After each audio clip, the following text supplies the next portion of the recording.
सुप्रभात बच्चों, कैसे हैं आप सब। उम्मीद करती हूँ आप सब अच्छे होंगे।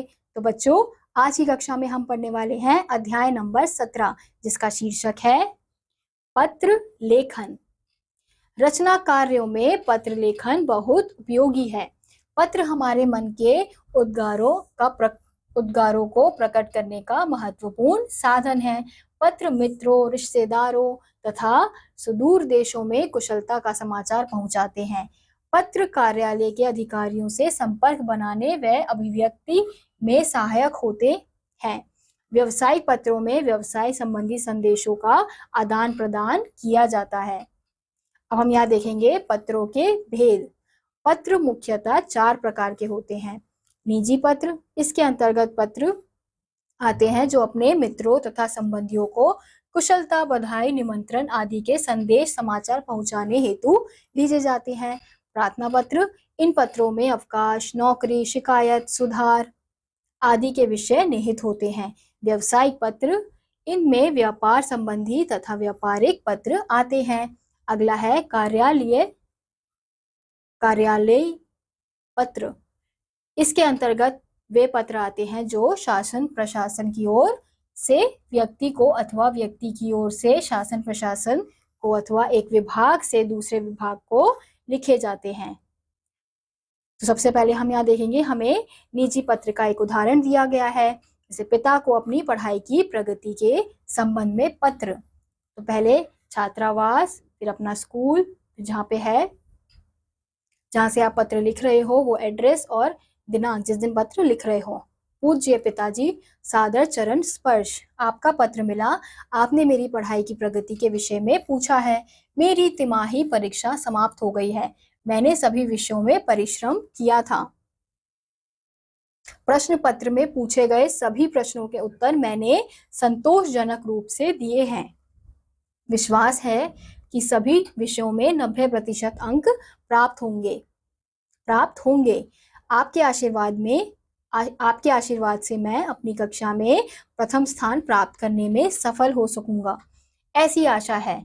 शेष कुशल। माताजी को सदा सादर चरण स्पर्श और लक्की को प्यार भरी चपत। आपका आज्ञाकारी पुत्र। फिर आप अपना यहाँ पे नाम लिखेंगे।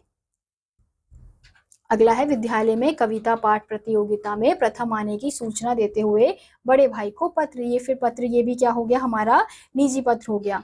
अब अगला है हमारा प्रार्थना पत्र। विद्यालय में पुनः प्रवेश के लिए प्रार्थना पत्र जो हम विद्यालय में लिखते हैं।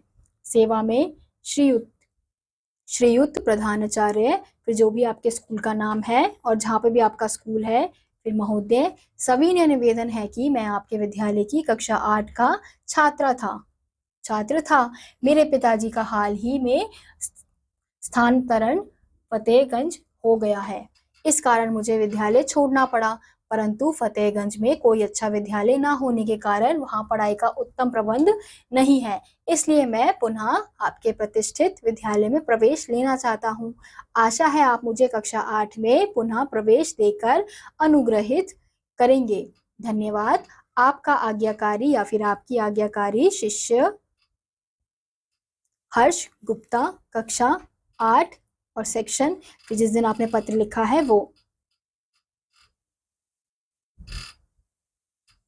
फिर दूसरा पत्र का विषय है दुर्घटना होने पर अवकाश हेतु प्रार्थना पत्र। तो ये पत्र भी आप विद्यालय के लिए लिखा गया है। अब अगला पत्र है नगर निगम अध्यक्ष को मोहल्ले की सफाई हेतु प्रार्थना पत्र। सेवा में माननीय अध्यक्ष महोदय, नगर निगम मेरठ, श्रीमान जी, मैं अमोल, विकास कॉलोनी का निवासी, आपका ध्यान मोहल्ले की सफाई की ओर आकर्षित करना चाहता हूँ। मोहल्ले का एकमात्र पाक स्थल कूड़ा फेंकने का एक सुलभ स्थान बन गया है। यहाँ नालियों का पानी भी इकट्ठा होता रहता है। सफाई कर्मचारी भी अपनी जिम्मेदारियों की अवहेलना करते हुए कूड़ा करकट यहीं डाल देते हैं। यहाँ इस गंदगी में लोगों का जीवन दूभर हो गया है। मच्छर मक्खियों की अधिकता हो जाने से संक्रामक रोग फैलने का खतरा है। अतः आपसे अनुरोध है कि सफाई कराने की उचित व्यवस्था करें। भव्य, फिर जो भी आपका नाम है वो आप लिखेंगे और जहाँ पे भी आप रहते हैं वो। इसी के साथ आज का ये अध्याय यहीं समाप्त होता है। उम्मीद करती हूँ आपको ये अध्याय समझ आया होगा। मैं आपसे मिलूंगी अगली कक्षा में, तब तक के लिए नमस्कार।